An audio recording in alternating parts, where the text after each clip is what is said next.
Sige, bomba.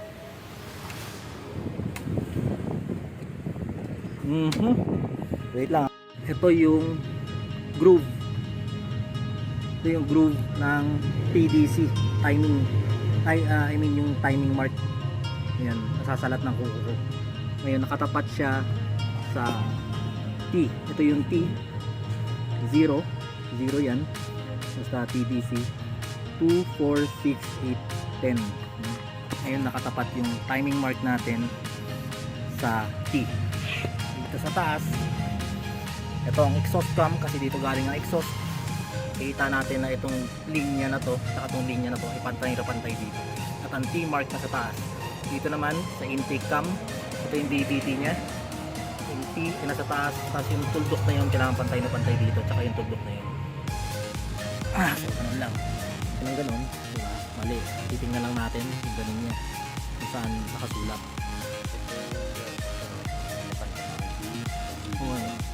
Kaya nga, katulad yan, hindi mo pwedeng basihan, di ba? Di ba? Katulad nito, yung Z nito nandito, yung Z nito nandito.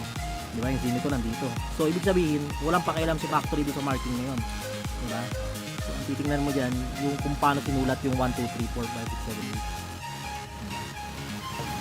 8. Oh, wag mo oil pump niya, di ba?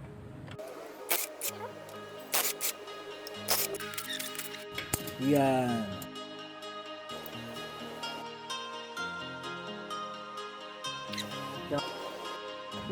Pwede rin siyang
So this is the hole for the strainer. It's built in within the lower block. There's a passageway there that goes down to the strainer, the oil strainer, and this is the inlet for the oil pressure. So since it's the oil pump here, it's positioned like this. You have to position the gear. So there's a slot here. So for the oil pump, it means this is the outlet and this is the inlet. There you go.